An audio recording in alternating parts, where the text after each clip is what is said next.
আজকে আমরা সকাল সকাল বেরিয়েছি বাইক নিয়ে, আর সবাইকে এখান থেকেই গুড মর্নিং জানিয়ে ব্লগটা শুরু করছি। তো ইদানিং আমরা প্রায় বাইকে আসি সকালবেলা করে এখানে মাঠে, যাতে খুব ভালোভাবে একটু প্র্যাকটিস করা যায়, কারণ রোডে নামার আগে লাইসেন্স পেতে এখনও অনেক দেরি আছে। তো লাইসেন্সের পেপার সাবমিট করা হবে সামনের সপ্তাহে। তো সেই জন্য ভাবছি যে রোডে ওঠার আগে একটু মাঠে ভালো করে নিই, কারণ এর আগে হঠাৎ তো চালিয়েছে, একটানা কখনো চালায়নি, কখনো ধরো দাদার বাইককে এরকম চালিয়েছে হঠাৎ যখন দাদা বাড়িতে এসছে তখন। তো এই জন্যই আমরা এখানে প্র্যাকটিস করছি।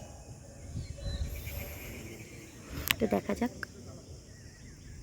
আই হোপ কি সব কিছু ঠিকঠাক হবে, আর তা খুব তাড়াতাড়ি হয়ে শিখে যাবে, আর আমরা খুব তাড়াতাড়ি রোডে উঠতে পারবো।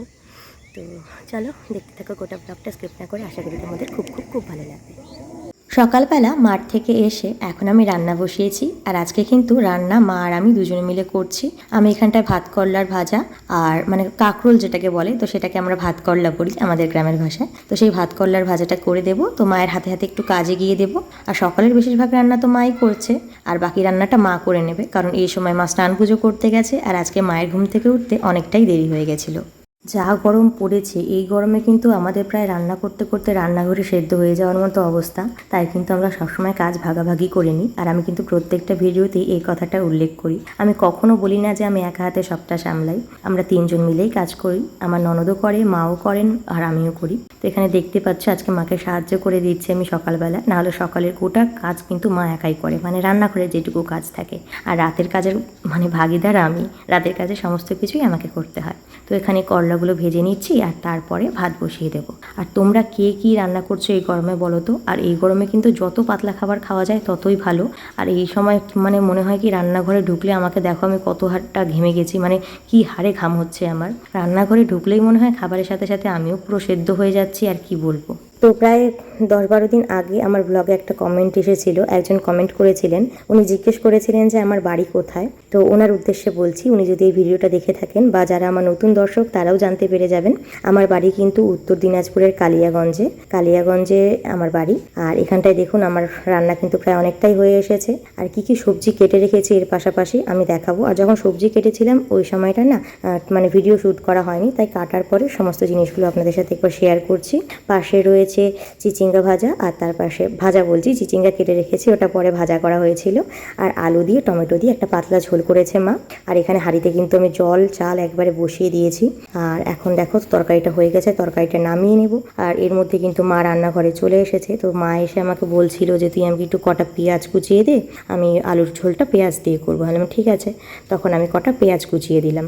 আর তারপরে কিন্তু এখন আমার ছেলের স্কুল এখনও খোলেনি, তো ওর ম্যাম আসে প্রায় অনেকটাই দেরি করে, 9টার দিকে, কারণ বাচ্চা মানুষ ওরও ঘুম থেকে উঠতে ব্রেকফাস্ট করতে দেরি হয়ে যায়। আর এই চক্করে আমারও আর কি সকালের কাজ করা হয় না, কারণ ওকে ঘুম থেকে তুলে ব্রেকফাস্ট করানো, মুখ ধোয়ানো। যদি একা থাকতাম তাহলে তো সমস্তটাই করতে হতো। বলে না ঠেলায় না পড়লে বিড়াল গাছে ওঠে না, সেই অবস্থা হতো আর কি আমার। তো এখন যেহেতু সবাই আছে, তাই যতটা পারি হাত পা ছেড়ে কাজ করছি। আর তারপরে আপনাদের সাথে দেখা হচ্ছে আমার একেবারে রাত্রেবেলা। আর এখানে আমি রাতে রান্না বসিয়েছি। রাতে আমার হাজব্যান্ড চিকেন নিয়ে এসেছিল।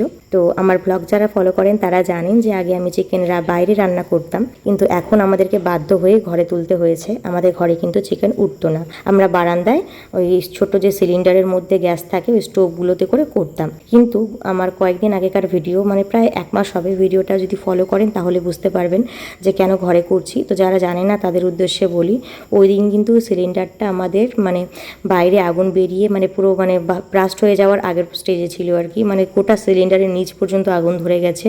তো সেই জন্য আর কি তখন থেকে আর আমরা করি না। তবুও মাঝখানে একদিন সিলিন্ডারটা সারিয়ে এনে ডিমের ঝোল, এই 2 দিন আগেকার ভিডিও প্রায়, ডিমের ঝোল আমি করেছিলাম। তো তারপরেও ডিমের ঝোলটা নামানোর পরে দেখি ডিম আগের দিনের মতনই নিচ দিক দিয়ে আগুনের ধোঁয়াটা ফুলকি মেরে বেরোচ্ছে। তো তারপর থেকে আমি ওই ছোটো গ্যাসে রান্না করা একদম বন্ধ করে দিয়েছি। আগে বাবা প্রাণটা বাঁচাই, ওই জন্য এখন ঘরের মধ্যেই করছি। আর এখানে চিকেনটা আমি ভালো করে মশলাগুলো কষিয়ে নিয়ে এখন মাংসগুলো ছেড়ে দেবো। আর আমি কিন্তু চিকেন হোক বা মাটন দুটোই আলু দিয়ে খেতে ভীষণ ভালোবাসি। অনেকে আবার চিকেনের মধ্যে আলু খায় না, কিন্তু মাটনের মধ্যে প্রায় বাঙালি আলু খায়, কিন্তু আমার না চিকেনের মধ্যেও আলু লাগে। তো এখানে লবণ দিয়েছি, তার মধ্যে দিয়ে দিলাম হলুদ। আর তার আগে মশলাগুলো যেগুলো ছিল, আদা বাটা, পেঁয়াজ বাটা, রসুন বাটা, গোটা গরম মশলা বাটা, আর তার সাথে ছিল টমেটো বাটা। আর কাঁচা লঙ্কা বেটেছিলাম আমি, লাল লঙ্কা বাটিনি। আর আমরা একটা কাঁচা লঙ্কাই খাই, কারণ যা গরম পড়েছে এই গরমে যদি শুকনো লঙ্কা বাটা হয় তাহলে রান্নার তো টেস্ট তো হবেই, আর তার সাথে সাথে পেটেরও একেবারে 12টা বাজবে। আর এখানে একটু টক দই দিয়ে দিলাম আমি। তো টক দই দেওয়ার পরে একটু জল দিয়ে নেড়ে চেড়ে তার মধ্যে আলুগুলো দিয়ে দেবো, আর তারপরে এটা সিদ্ধ হতে দেবো। সেদ্ধ হওয়ার পর যখন জলটা সম্পূর্ণ শুকিয়ে যাবে তখন কিন্তু এটা হালকা আছে একটু ভেজে নেব, আর তারপরে আবার জল দেব, আর সেই জলটাই কিন্তু ঝোল হিসাবে নামাবো। তো এইভাবেই আমি চিকেন রান্না করি। আর তোমাদেরকে তো বললাম কেন এখন রান্নাঘরে আমরা চিকেন তুলতে বাধ্য হয়েছি। তো একরকম বাধ্য হয়েই এই পরিস্থিতিতে আমাদেরকে ঘরে চিকেন তুলতে হলো। আর ভগবান তো সব জানেন, ঈশ্বর সবই জানেন, তাই ঠিক তিনিও বুঝবেন যে কোন পরিস্থিতিতে আমরা এই কাজ করতে বাধ্য হয়েছি। আর তারপরে আমার হাজব্যান্ডকে আমি খেতে দিয়ে দিয়েছি। কেমন হয়েছে? ভালো হয়েছে? খাও।